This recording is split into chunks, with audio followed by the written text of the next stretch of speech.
Okay, let's have a look at Sweet Home Alabama riff.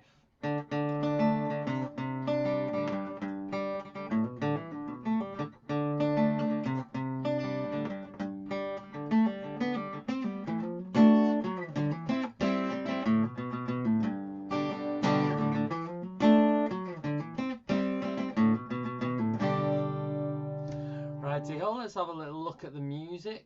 Here we go. This is what the opening riff looks like. So you can see there's this D, C, G chords that go all the way through it. If I show you, if you watch the riff carefully, I'll do the very start bit.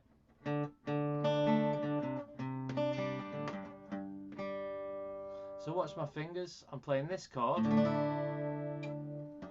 this chord to this chord, and if you notice, my second finger stays static, so it's just this first finger moving about the place, finding where it's got to go. So if you learn them three shapes, then it's just about learning where to pick. So once you're in your first shape, so learning the notes to pick there, and then here, and then here. Okay, so I'm just going to look at them shapes on the down here. Okay, so this is what they look like. So you can see the D, C and G.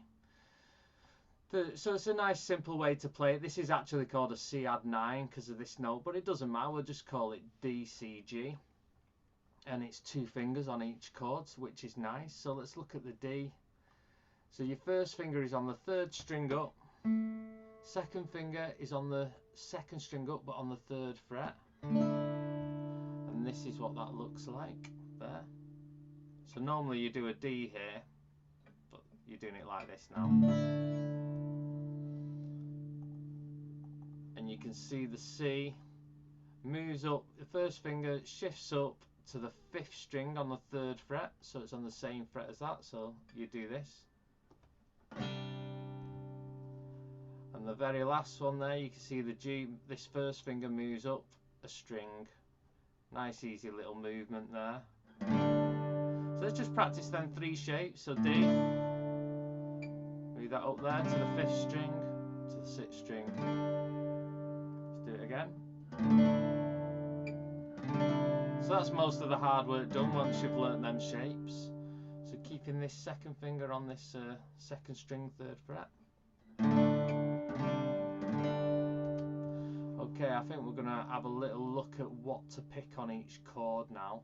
So if I just scroll to the top and just go to the very first chord, you can see here. Alright, so make the first shape the D. You can see that you pick the fourth string twice, because that's on 0. So you don't have to move your fingers to these frets. These are automatically played with the shape that you've got down. So it goes fourth string twice, then the second string, third string, and the fourth string. So this should sound like. I'll show you what that's like. So the fourth string twice, second, third, and then the fourth string. So let's move to the second shape, the C. And you can see now, you pluck the fifth string twice, and then the second string, the third string, and then the fifth string. So this bit goes. So putting them two together.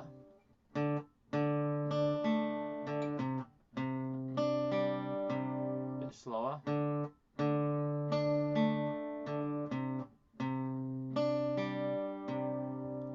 Okay, so the next bit, move your first finger up so it goes to the sixth string, and then you hit that twice, so that should be on the third fret, and then you hit the third string, the 0, so this bit is. Now if you look on the riff, the whole riff here, the D, C, G is doing exactly the same thing. So you've got these two little riffs at the end of each chord there.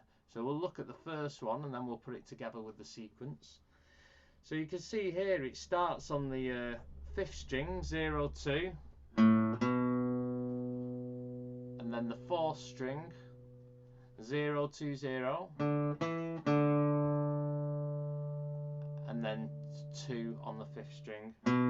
So, and I'm just using my first finger there, just this first finger. See that? And then see my second finger's ready and waiting here for the next bit on the 3rd string, which is a 2 0. See there? So this line.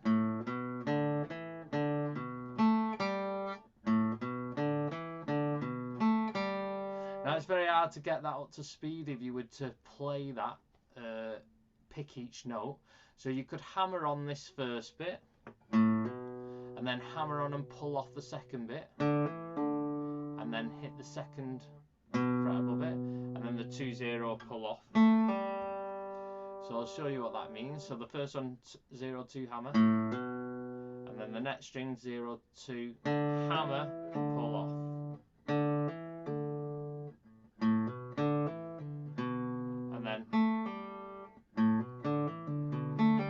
Just loop that round.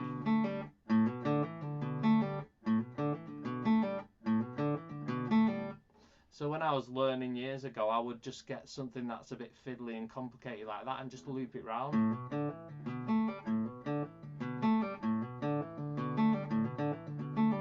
And try and build up the speed, and eventually it'll become like a natural motion rather than something that's forced. If you're constantly learning the whole thing and not isolating the tricky bits, they'll always sound a bit disjointed when you come to do them. Okay, so putting this together.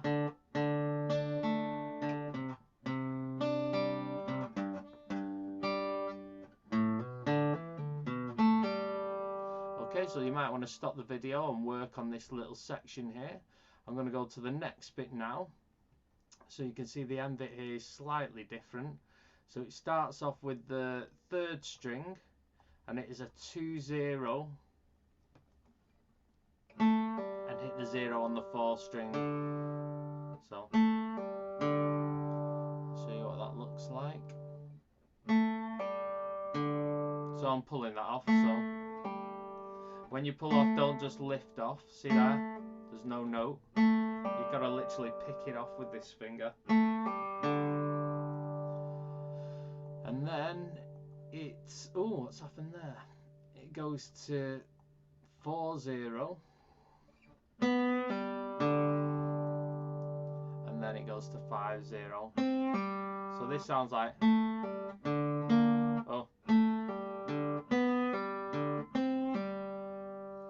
And I know there is a 0 that is at the end here, but that's the very start note of the repeating round again. So that 0 is just at the end of here. So just to go over this little bit again. I'll show you that. So 2 0, hit the 4th string, 4 0, hit the 4th string, 5 0. So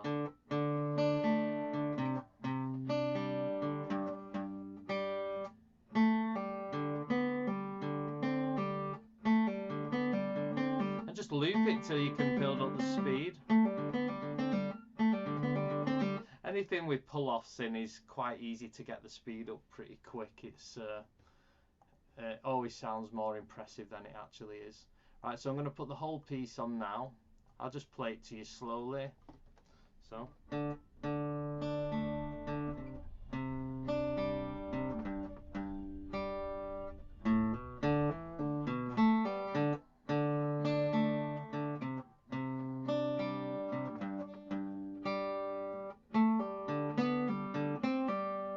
Now, when you're practicing, make sure you're practicing everything at the same speed. Don't just be doing these bits slow. And when it comes to this, go. Because in context, it's not right with each other. You've got to do the whole thing at the slowest point of what you can play it. So if this bit is slow, you must play the riffs at that speed.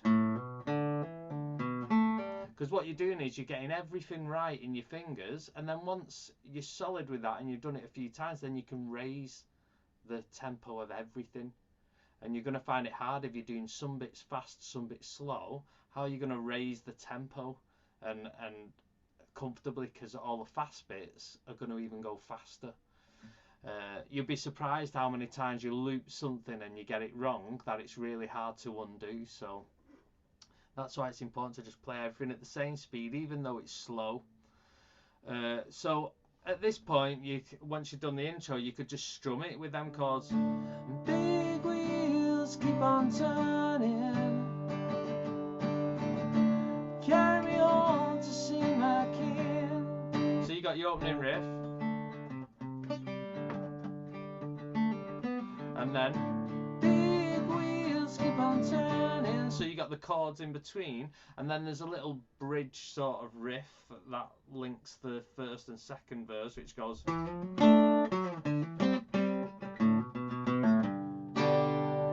I'm going to just put that on the screen now, and we'll just work through it. So it's kind of an iconic sort of little riff. This, it's worth learning, and then you can piece together the whole song really.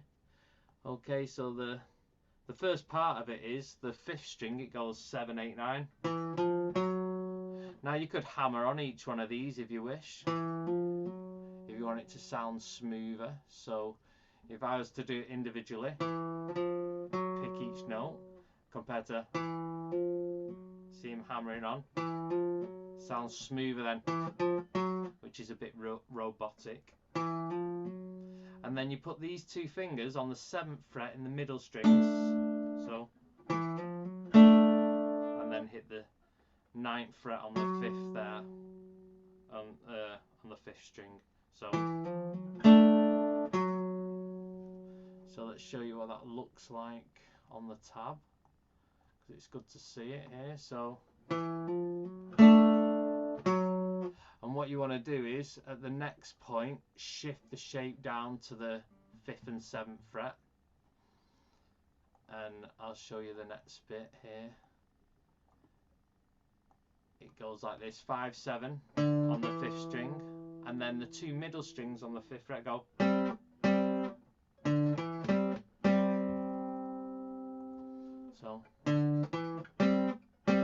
So you got here. And that 5, 7, I sometimes hammer it. So you play the 5, hammer the 7 on. So you got.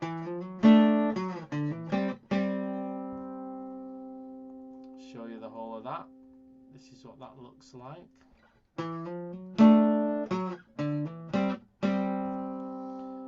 Right, the very last bit, 5th string, you do a 0, 2 hammer.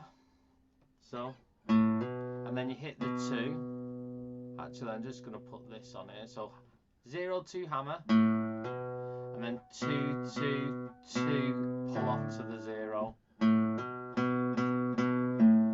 Now, just because it's a hammer, don't think that it's got to be quick. Like, you can play the 0, give it a bit of space before you hammer it on.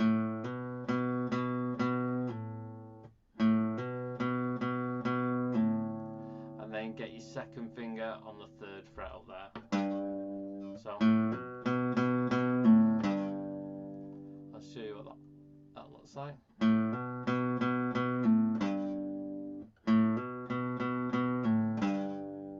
So you got.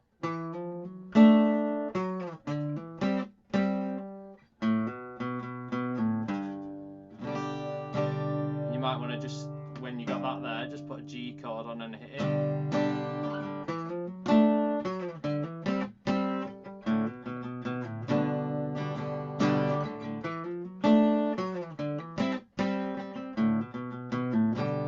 Back into the words. Whatever they are. Okay, hope you enjoyed that. I went at a bit of a slower pace rather than just rushing through it, which is a bit of a mistake when you're learning songs, because you're constantly pausing, rewinding. So I try to like just keep it sort of at a slow pace of learning, enough time for you to take in what's happening. Alright, thank you very much. Bye.